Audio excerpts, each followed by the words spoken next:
East expert Jimmy DeYoung concerning what's happening in the Middle East right now, particularly with the Israeli election in limbo. Much is unfolding. We'll hit that issue in the second half. First, let's get to our borders. Though the White House denies it, we have a crisis at our southern border. They don't like that word crisis, but that's exactly what we have. Our border is being flooded by illegal aliens. There are those who indicate they never would have tried coming under President Trump, but now they're telling journalists that they're coming because Joe Biden's going to be a good president for migrants, and so they're coming. The numbers are so staggering that under President Biden, illegal aliens are now being released into the United States without notice to appear. Joining us today here on Crosstalk for the first segment, we have Chris Chemalinsky, Vice President and Deputy Director of Numbers USA. They are pro-immigrant, pro-immigration, but with numerical limits, and they seek to minimize illegal immigration. Chris, thank you for joining us. Thanks for having me. Chris, could you first give us an overview? We'll take the mainstream media out of this. Give us an overview. What is really happening at our southern border at this time? Sure. Well, what we're seeing, first of all, is one of the biggest surges that we've seen in recent years. And the one in 2019 under the Trump administration was pretty big. But this one so far, just looking at the February numbers and the reports that we've seen of what's happening in March, we're seeing numbers that are much, much higher than what they were in the same months in 2019, and numbers that are bigger than what we've seen in the last 20 years. So we're experiencing, as you put it, it is a crisis along the southern border, and essentially Customs and Border Protection, they're just overwhelmed. They weren't expecting it, which is a little bit surprising because I don't know the way that the Biden administration has talked about immigration, about talking about being more welcoming, especially to people who cross the border illegally, why they didn't anticipate this happening. But they've really been caught flat-footed, and again, they're underprepared, and because they don't have space to put folks, they're basically taking their names and then just simply sending them on their way into the interior of the United States once they catch them crossing the border illegally. And it doesn't look like there's really too much of an end in sight. There's, as you mentioned, the White House really isn't acknowledging this as a crisis, and since they're not willing to take any administrative steps to curb it. Okay, Chris, we are getting a lot of telephone noise here. We're just going to disconnect right now and just have you reconnect with us if you could do that. Oh, sure. Okay, sure. Let's do that. Okay, I'm just disconnecting right now. We're going to reconnect with him, getting a lot of beeps and hums and so forth in the line, and we'll be waiting here momentarily for that to take place. Chris Chemalinsky with us here today from Numbers USA. And the picture that is being painted here is one that is not what we're getting from the White House. Matter of fact, the White House refuses to call this a crisis that is going on. And just some of the rhetoric that's been happening in the press conferences as well at the White House is just critically important to understand the cover-up that is going on in regard to this matter. We're just working to reconnect with him, and friends, will be, again, just reminding you that we'll be going to Dr. Jimmy DeYoung here at the bottom of the hour.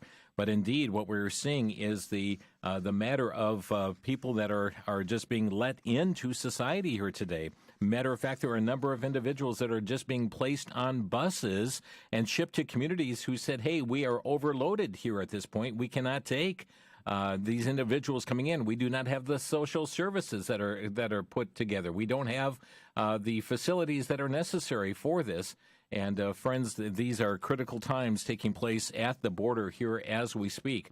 And we are still working to reconnect with Chris, but a lot of trouble that was unfolding on the line. The other issue, as this crisis continues to unfold, Monday afternoon at 1:13 in the afternoon, President Biden called a lid on it, meaning no more appearances, no more issues going on, and it very troubling indeed. So we're having trouble getting through to Chris here at this point.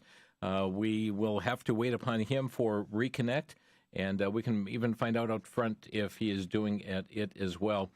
Okay, I believe we've got him back. Folks, welcome to live radio here on Crosstalk. Chris, we got you back with us here? You do. Can you hear me okay? Oh, you are much better there. Thank you so very much. Okay, great. So do you have any estimation as to the numbers that we're seeing? I mean, I saw this story in the Daily Wire reporting Customs and Border Protection officers said some 100,000 foreigners came to the border in February alone. What do we know about the numbers? Yeah, that again, the number that is right for February. It's about 100,000, and again, going back to 2019, which was the last time we experienced the border surge, they're only about. It's still a lot, but only about half that number crossed the border illegally, or were apprehended crossing the border illegally back in February of 2019. So it's a sign of things to come. It's too soon to see March numbers, but based on what has sort of leaked out from Customs and Border Protection, I think the numbers in March are going to surpass that by miles, and we'll see at least 100,000 again in March. That is amazing. It's staggering, matter of fact. I mean, numbers are so huge. They're talking about using the Dallas Convention Center to house up to 3,000 male migrant teens. Right, and just a reminder, what this number represents is this is the number of folks that they've apprehended crossing the border illegally. It does not take into account the people that aren't apprehended. So who knows how many other people are crossing, and a lot of times, especially the human traffickers that are on the other side of the border will bring large numbers of people across in one section to distract Customs and Border Protection, and then bring other groups in another area undetected. I also understand that the Biden administration is planning on spending somewhere near $86 million to house illegal alien families in hotels. And when that broke, I thought, wow, our National Guard troops were placed on parking garage cement floors in D.C. to sleep on them. This just doesn't make sense, Chris.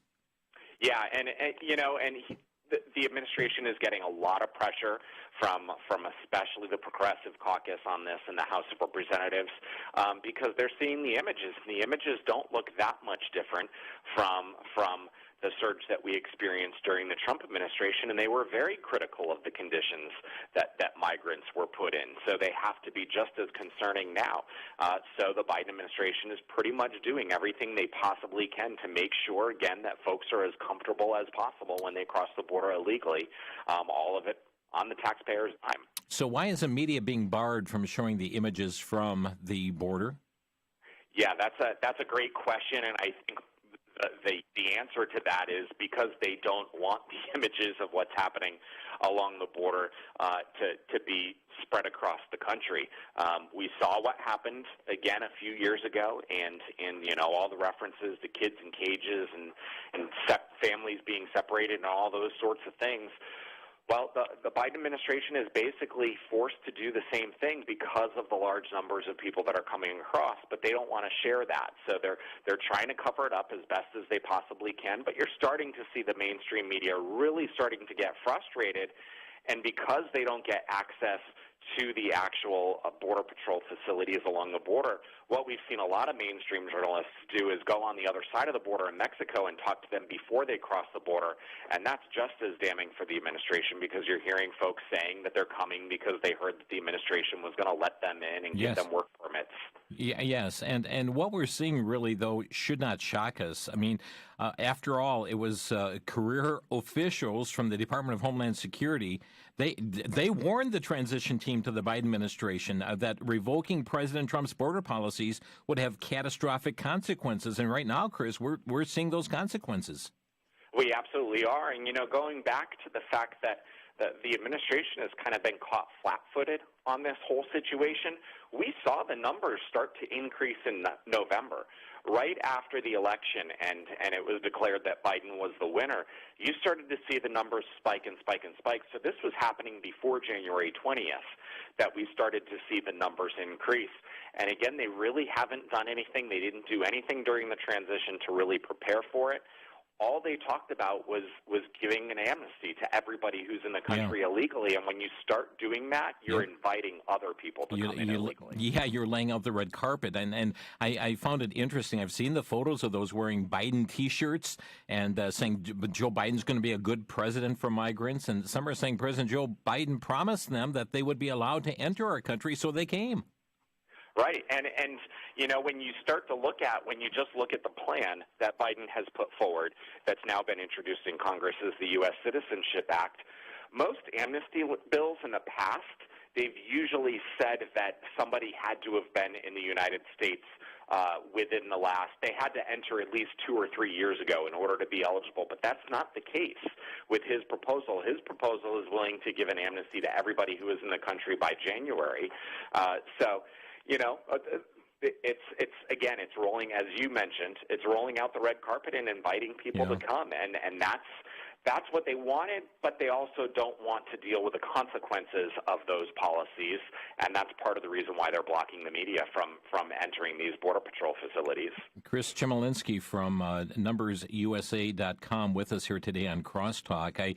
And what's staggering to me as well, Chris, is that we're seeing a fairly small percentage actually being returned to Mexico. I think it's somewhere about 13% that's being reported. And yet we have, if you mentioned just now the January date, if you've been here by January, they're just releasing people into our country. No court dates, no nothing, no hearing dates. And who are they to say, well, no, we were here, before January? I mean, what proof do they have for individuals to take advantage of the amnesty that's being promised for all? Right, and we heard DHS Secretary Alejandro Mayorkas say pretty much all weekend the border is closed, the border is secure, the border is closed, and then you hear these numbers that, again, and they also said that everybody is being turned back with the exception of unaccompanied alien children, but then this report leaks, and we learn that only 13% have actually been turned back. The rest have been released into the interior of the United States. Mm-hmm. And what's interesting about the fact that many of them are being released without notices to appear, call me a skeptic, but notices to appear a lot of times serve as proof of when you came into the country illegally. So if they don't have that notice to appear, it's easier for the migrants to claim that they entered the country prior to January 1st, which is the date to be eligible for the amnesty if Congress should pass it. Folks, we're going to take a quick 60-second break here. Chris Chmielewski with us from NumbersUSA.com. And we're going to delve further into the crisis at the border. Also, folks, we want to ask of our guest here today what people across the nation can do regarding it. So we'll be back in 1 minute. You're listening to Crosstalk on VCY America.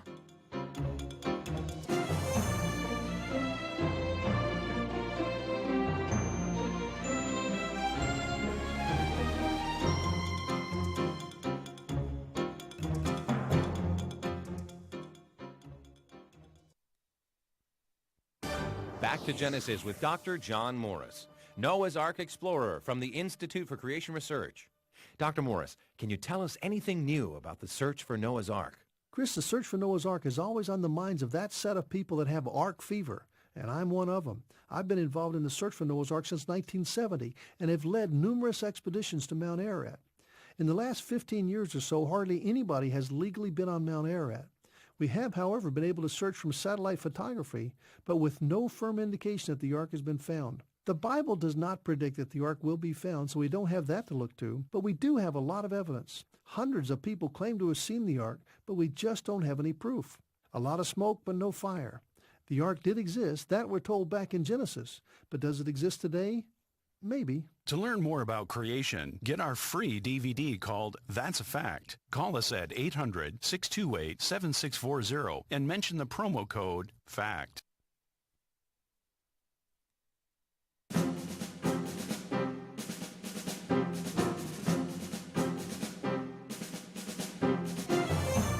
Crisis at the border. Chris Chmielewski with us here today, Vice President and Deputy Director of Numbers USA. Their website, NumbersUSA.com. and continuing to unpack what is going on. Matter of fact, what's staggering is last week, the president of the National Border Patrol Council said that they were on track to arrest more people in 1 year than they have in the history of the Border Patrol. Chris, that number is staggering. That number really is when you start to think about, again, past border surges. We had a pretty big one in 2019. We had another big one in both 2014 and 15. And those numbers were astronomical. And probably the biggest that we've seen were the early 90s. And those numbers are a little bit harder to find, but that's the same thing that I'm hearing, is they expect that this surge could easily outpace what we saw in the 1990s. And even Democrats are saying it. Representative Henry Cuellar, who represents a border district in Texas, he's expressed a ton of concern about what's happening down there. Yeah. I understand that even some people on the FBI terror watch list have been caught trying to cross the border. Yeah, that's the case when you have these massive border surges, is who knows who comes across, you know.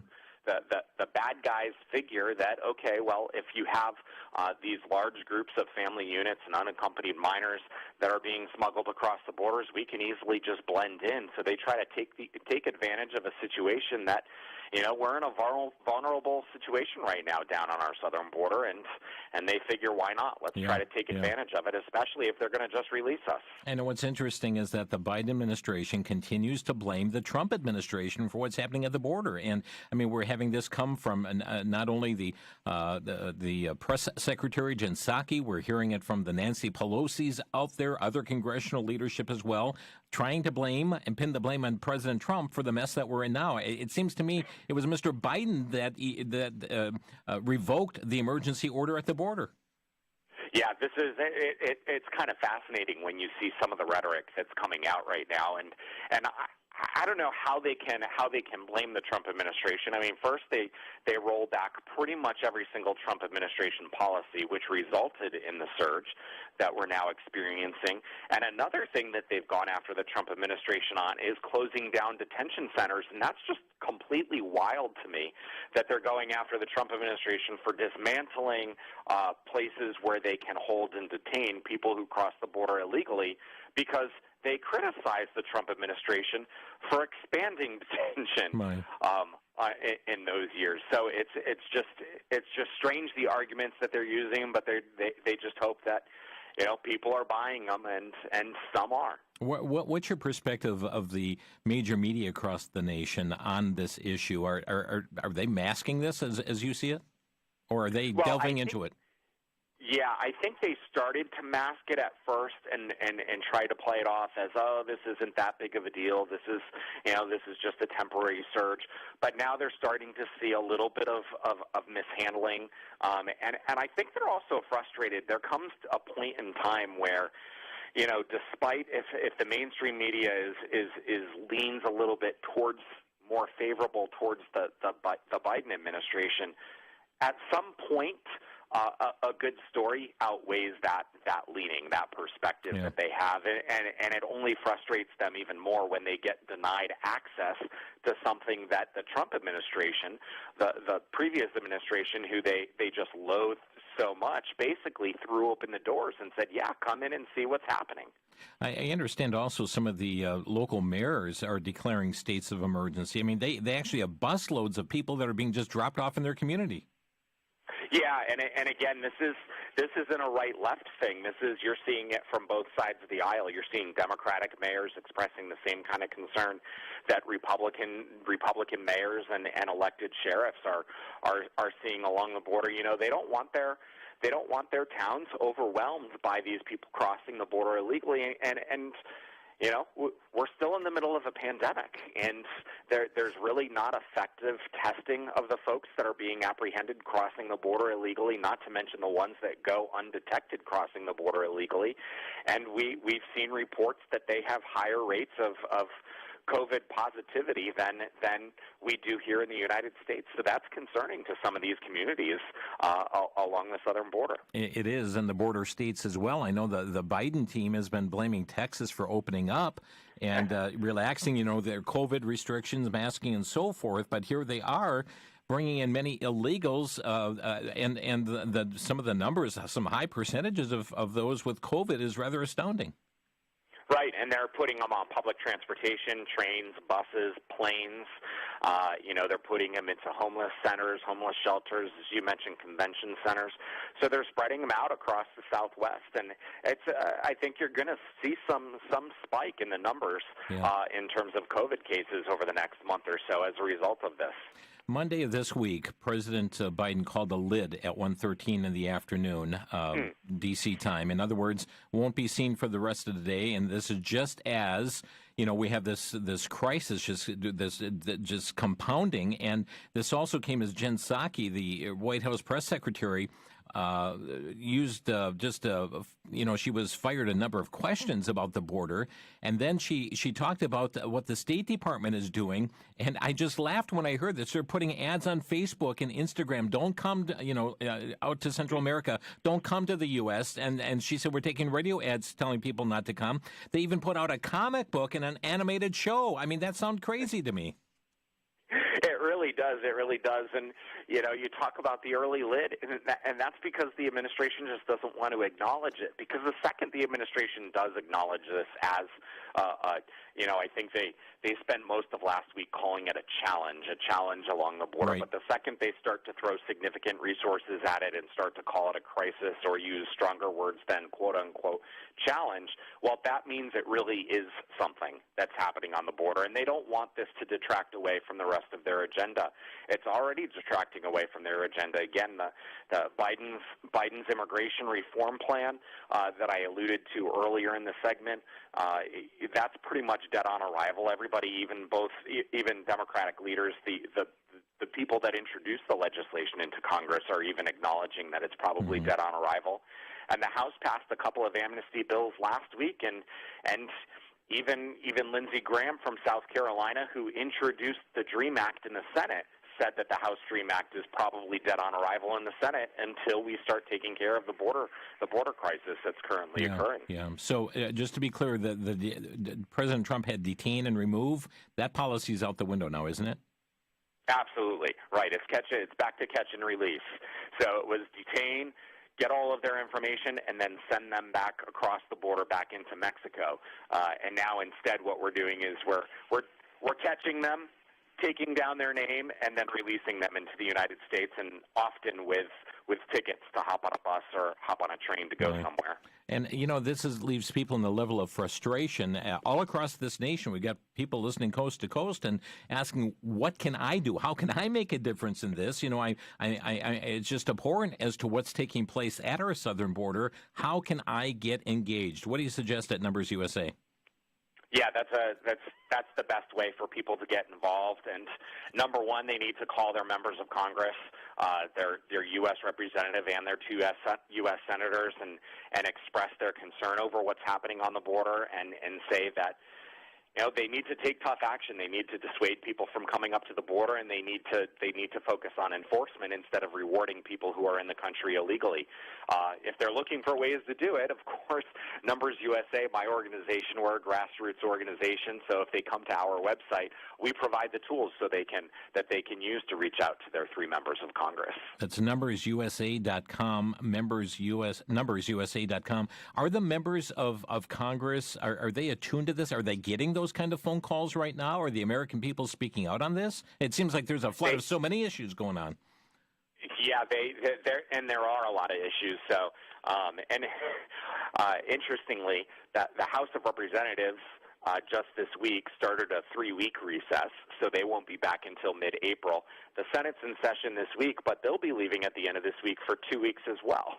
So they'll be out, but at the same time, that also does mean that if they're not in Washington, it gives some of them an opportunity to go down to the border and see what's happening with their own eyes. Right.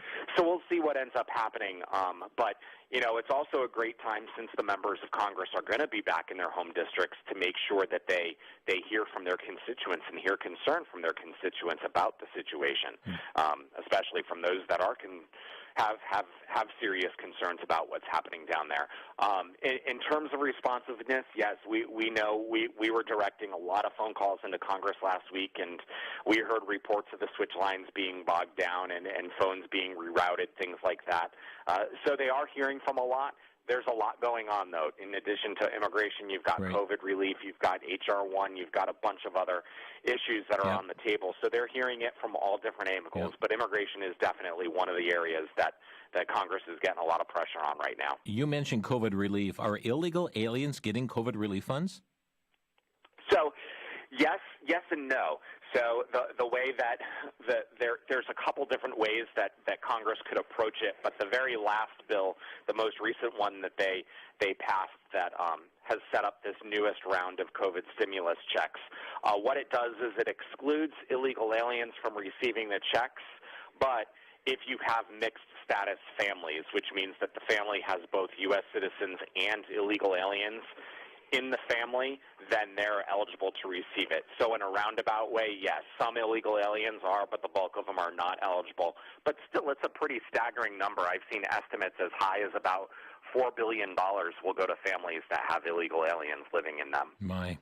Let's hit the border wall here quickly before we close out this interview. And we understand that there's issues going on here again with this as far as is this lawsuit even coming up on this issue for lost wages for union workers and so forth?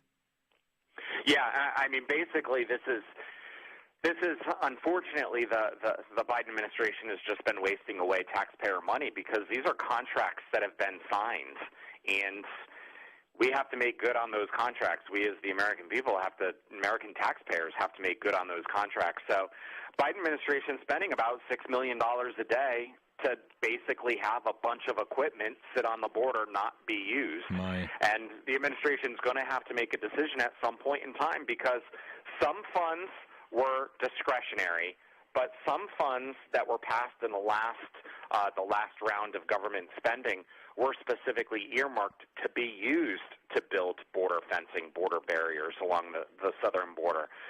So they're required under law to use those funds.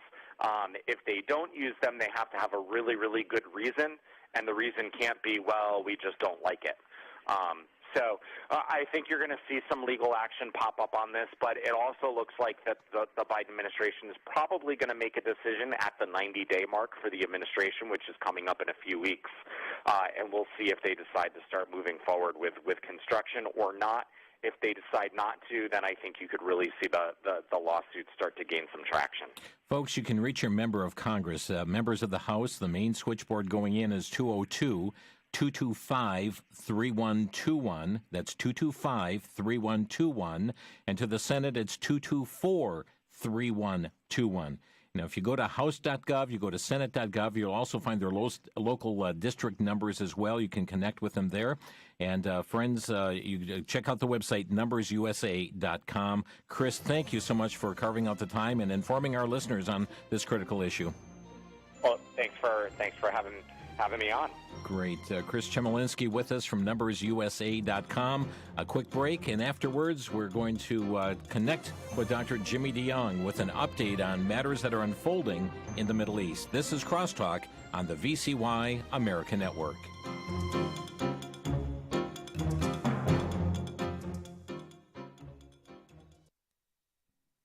There is an overwhelming apathy that has invaded many churches and youth groups. The apathy has become so pervasive that many have abandoned sound teaching and resorted to entertainment. Instead of God's Word, activities are used to build the church or build the youth group.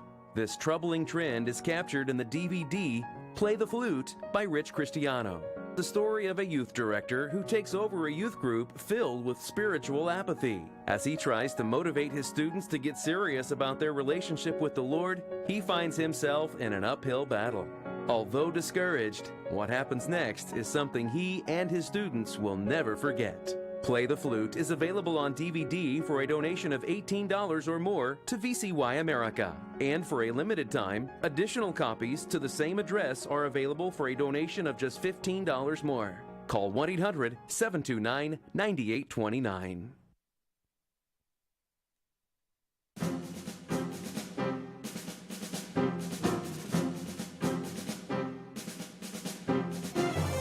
This is Crosstalk on VCY America, and ladies and gentlemen, amazing developments going on in the Middle East as yesterday Israel entered into its fourth election for prime minister in just 2 years. Some 39 parties contested in the election, and the results?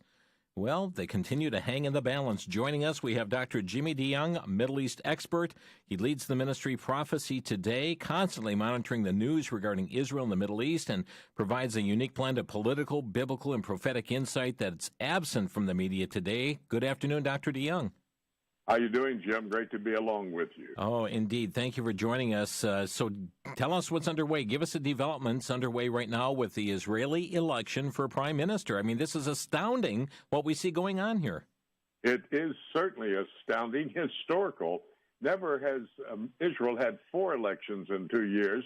The bottom line, the possibility of a 5th election very quickly now is in the horizon as you look forward. And as of this moment, it's unclear as to what the outcome of the election is. They have about 98% of the vote counted. That's basically all they need to know, but there may be a change or two as they put everything together and make sure that they've got all the numbers in. Let me just take a moment to explain to our audience how the election process works in Israel. First of all, it's a parliamentary system, only one house. It's called the Knesset. There are 120 members in the Knesset. Now, as you said, 39 parties running for the Knesset this last time. When the electorate goes to the polls in Israel, they go not to vote for a personality, but for a political party. Each party has a list of 120 names on it. In other words, if a party was able to get 61 votes, a simple majority that's needed to elect the prime minister, then that party could do that. Now, nobody has ever done that. This time, I think 31 votes has gone to the Likud party, but that means the first 31 people that are listed on their party, on the Likud party list of 120, they will be going into the Knesset, and as is the case, once they tally the votes, they take a percentage, and I think it's about 4.3% of the entire vote that will bring about a Knesset member for each of the parties that have enough votes to be able to do that. That determines how many members of the Knesset each party will have, and then at that time, they endeavor, since no party has enough to just be able to do it by themselves, at that time they form a coalition, and therefore they work towards getting that 61 votes. Now, as of this minute, the right wing, and it's basically the electorate has been divided into the left wing and the right wing, just for a capability of being able to help everybody understand what it is. The right wing, which is made up of the Jewish settlers, the religious parties, the Zionists, and the Likud party, a longtime leading political party in Israel, this right wing has 59 votes. As everybody then can tell, 2 votes short. And the reason for that, the Likud party had a lot of members that were deciding they wanted to look to the future. They weren't so excited about this particular election, but, Netanyahu has been in there for over 15 years as the leader of the country. He's going to have to retire or be put out of office sometime in the future. So many of these party leaders pulled away from Likud, formed their own little party. They'll get maybe 5 up to 15 votes, and they'll have a say in who is going to be a part of the coalition. The problem is, though, so many of those pulling away from the Likud party, they're anti-Netanyahu more than policy-driven in this thing. So the prime minister has now announced that he is going to endeavor to try to put together what would be called a minority coalition.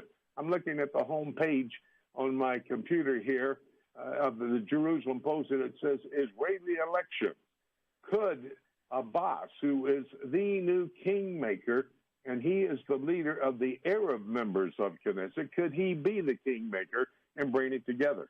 Jim, if they were able to do that, put a minority coalition together, that would mean that with the 59 they have and with the 6 that the Arab Party has, they will be able to get over the 61 votes.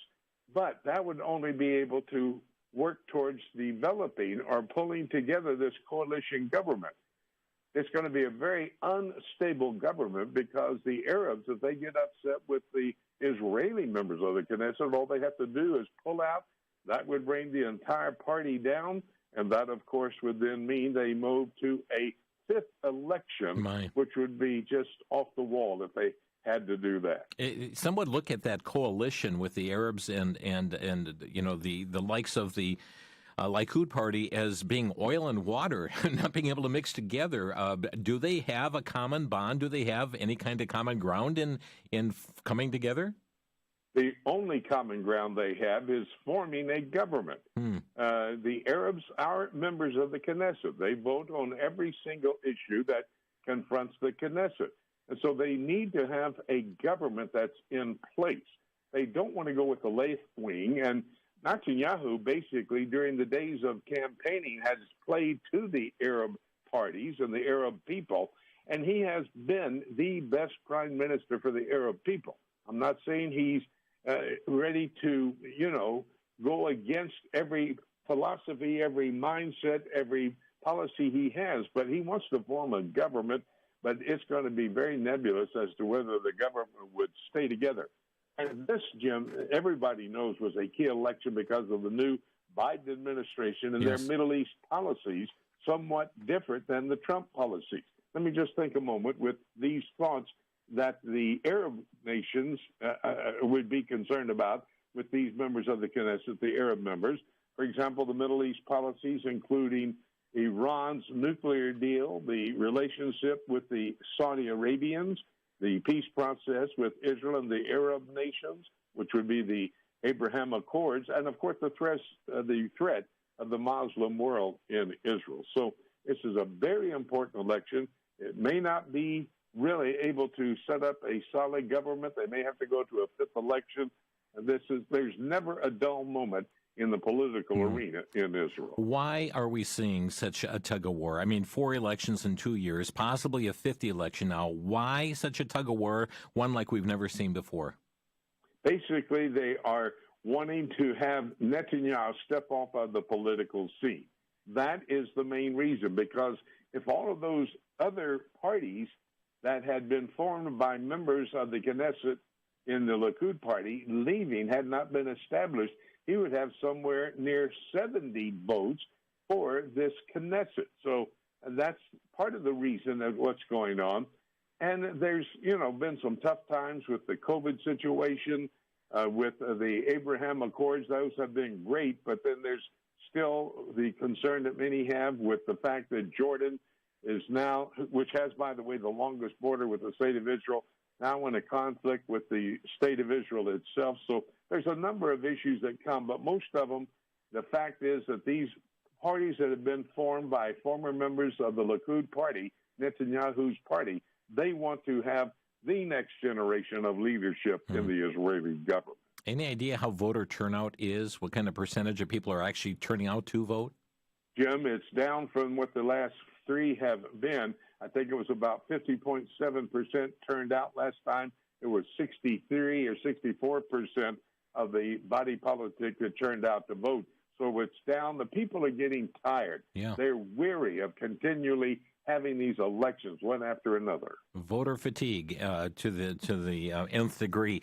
The implications of this are significant, and I've seen some stories though that are coming out that they're kind of doubtful of a Netanyahu win. What is your perspective on that? Is that grim for the prime minister? I would have to say I'd never put Netanyahu aside.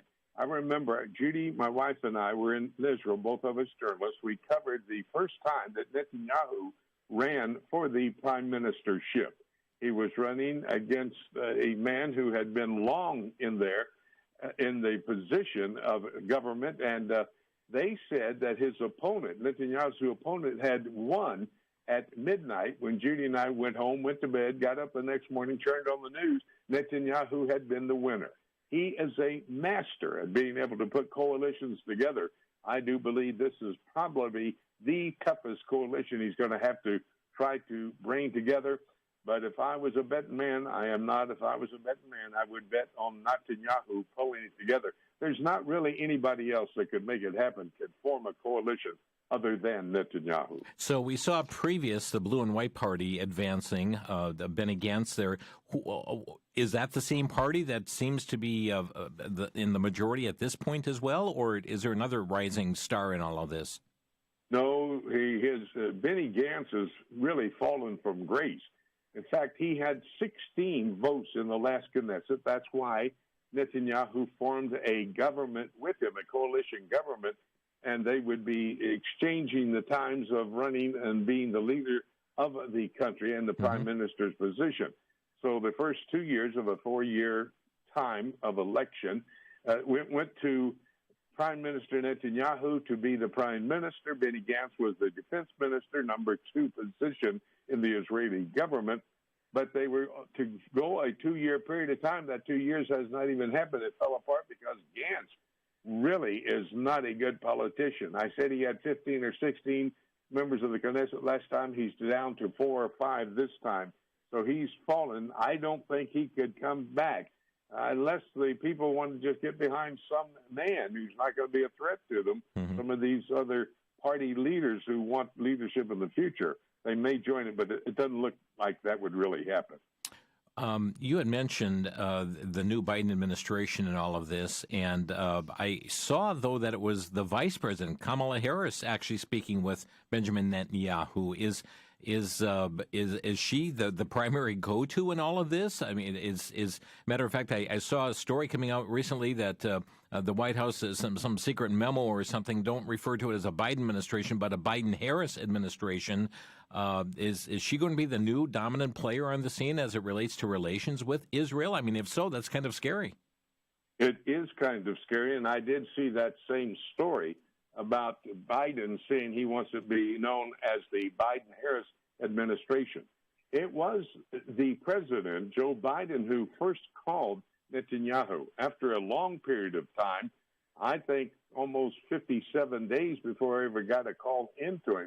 So they did talk. But the next time, Kamala Harris was the one who was on the phone with him. I do believe that Joe Biden is positioning her to take over his leadership as the president of the United States. And I heard you with your last partner with the broadcast here talked about him putting a lid on at 1 o'clock in the afternoon. Yes. Boy, I'd like to work half a day to make as much money and have a nice house like that. But the fact is, I do think he's positioning her, and I can tell you, and I've talked with many of the political leaders and the leaders of Israel that are so much concerned about Kamala Harris. She is far, even to the left of Bernie Sanders. They would have been willing to try to work with Bernie Sanders. She is so far to the left. They are very, very nervous about a Kamala Harris presidency. We're going to take a quick break. When we come back, I want to learn more from Dr. DeYoung on how he sees this in light of Bible prophecy, the very issues that are confronted with right now, as well as we're going to probe him on this new find of the Dead Sea Scrolls. We'll be back in a minute. You're listening to Crosstalk on the VCY America Network.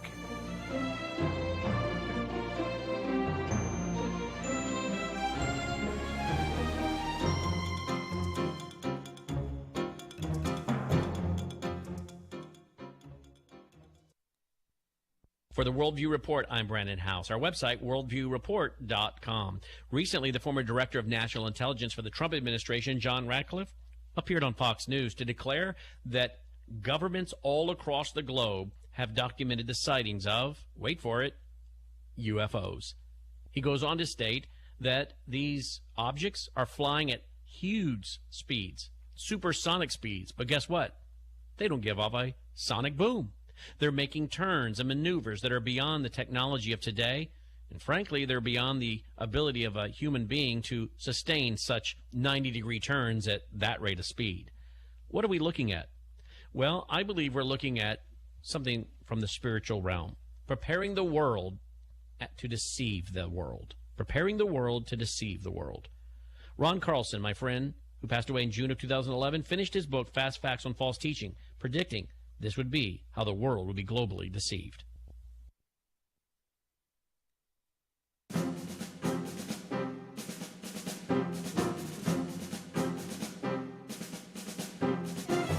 Dr. Jimmy DeYoung with us here this segment on Crosstalk, the Israeli election in limbo for Prime Minister, and discussing this, the implications of this as well. Dr. DeYoung, let's talk about this in light of Bible prophecy. What is it that you see unfolding in light of world issues right now? I tell you, there's tensions with Iran, Syria-related issues. Give us a prophetic perspective on what we see take place. Well, we have to have a little background. Number one, we go back to Genesis chapter 9 and verse 6, where God brought human government into existence. And then chapter 10 of the book of Genesis, he established the nations of the world and put political leaders in place to make political decisions to fulfill his ultimate will, as they would do and fulfill Bible prophecy laid out by the ancient Jewish prophets.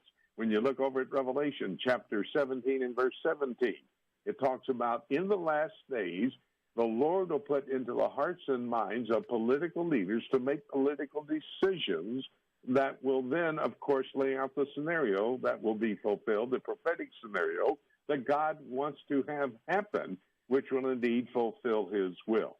So political leaders are key in the decisions they make and setting in place that prophetic scenario. Now, as you look at a nation that can't put together a stable government after a 2-year period of time, 4 different elections, the enemies of that government, and you've got about 9 million people that are residents, Jewish residents of the state of Israel, with about 450 to 500 million Muslims and Islamic peoples surrounding this little state of Israel who want to destroy them. So the decisions made by political leaders, both in Israel, but in the other part of the world that wants to destroy the Jewish nation, is key, and God will continue to allow that happen. He wants the Jews to understand, look, it's not going to be by your might, because you have the greatest Israeli Defense Force, the greatest air force in the world. That's not going to be the way you're going to win. The book of Ezekiel, chapter 38, verses 16 through chapter 39, verse 6 says, I will intercede and protect you. This may well be a part of the Lord teaching the Jewish people, look, you're not being able to pull it together, but I will intercede and protect you. So it's very prophetically significant. This coalition of nations will come together. Now they're kind of at odds with each other. But ultimately, a bottom line, they're going to have to come together, try to wipe out Israel. And we're watching all of this unfold right before our very eyes in this day. Dr. DeYoung, when you pray for Israel, how do you pray? I pray, first of all, for the Jewish nation to turn to their Messiah, Jesus Christ. That's the key, to understand that Jesus Christ is the Messiah. And I helped start a church. There are a number of churches, good Christian churches in Israel, and they're doing evangelistic outreach all the time. So I pray for the Jews to come to know Jesus Christ as Lord and Savior. Then 1 Timothy chapter 2 tells me to pray for those in higher authority. That's really pertaining to my own nation. But I pray for those in leadership. I pray for Netanyahu and others in leadership. They'll make the right decisions to accomplish the will of God. And then I pray for God's will to take place. You see, many want to pray for the peace of Jerusalem. There's not going to be any peace in Jerusalem until the Messiah, the Prince of Peace, comes back. So if you're praying for the peace of Jerusalem, you're actually praying for the Messiah, Jesus Christ, to come back. So that's good, that's bad. You need to know what you're praying for. But that's how I pray, and I pray that there will be those who will be able to lead many, many Jewish people to Jesus Christ. That's Amen. A possibility in the very near future. Amen. Amen. Dr. DeYoung, an amazing find, we're told, a report on the news, new Dead Sea Scrolls? I want to tell you, it may be the greatest archaeological find in the history of the world. Now, the Dead Sea Scrolls that were found, the original ones back in the late 40s, early 50s, they're not what's in view here. But there were some slopes down at the Dead Sea. Remember, that's the Jordan Valley area. And those slopes where the caves were inaccessible to those thieves who were stealing this archaeological material and then selling it for a lot of profit.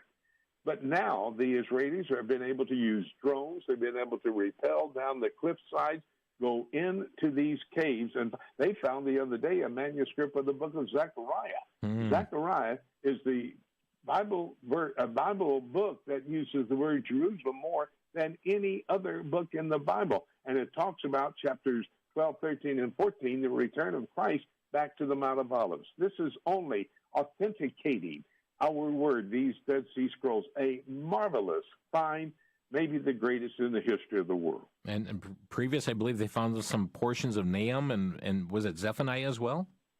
They found Nahum, I know for sure. I'm not sure about Zephaniah. Okay, maybe it was Zechariah. Most people can't even find those books in the Bible anyway. So, but they did find a basket because of the atmosphere, the climate atmosphere down at the Dead Sea. They found a basket that dates back about 6,000 years ago.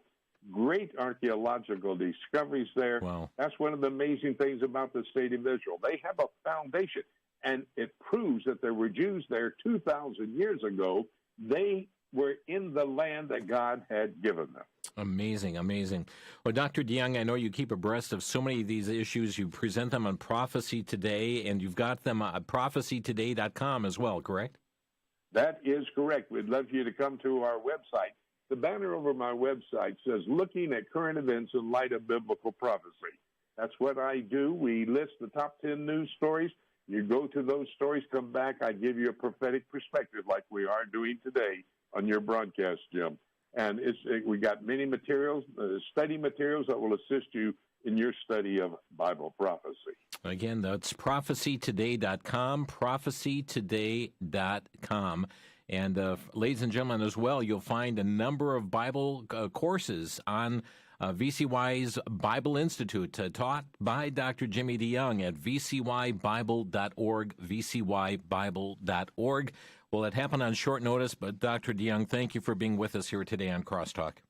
Always my joy to join with you, Jim, and thank you for carrying our little 5-minute broadcast twice a day on VCY America. ProphecyToday.com, Dr. Jimmy DeYoung. Folks, much to be in prayer about. We see the crisis that's happening at our border. We also see what's happening in the Middle East right now and other things that are unfolding there, even as it pertains to restoring the so-called Iran nuclear deal and so much more. Friends, keep your eyes looking up, and we thank you for being with us today on Crosstalk.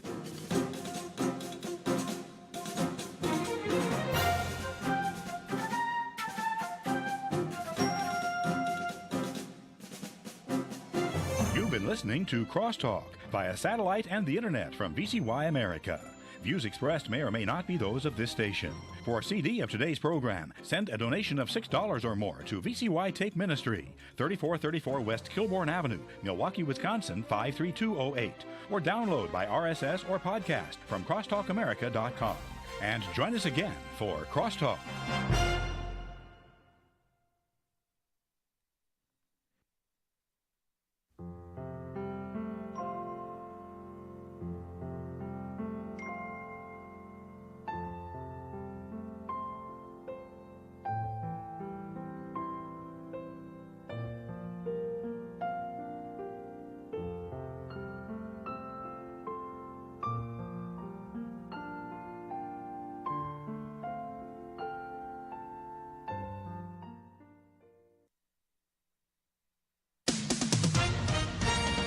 With SRN News, I'm John Scott.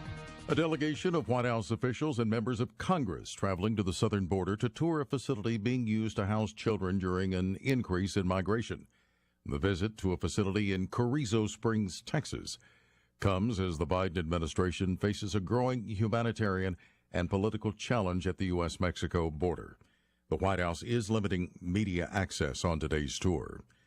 Democratic lawmakers in Georgia introducing a slate of state legislation in response to the recent shootings at massage businesses in metro Atlanta that left 8 people dead. The proposals require a 5-day waiting period for gun purchases, establish a translation system for 911 calls, and create enhanced training for law enforcement in other languages. The bills have little chance of passing because they're too late for procedural deadlines, and only days remain in a legislative session that ends March 31st. Robert Aaron Long, a 21-year-old white man, is accused of killing the 8 people, 6 of them women of Asian descent.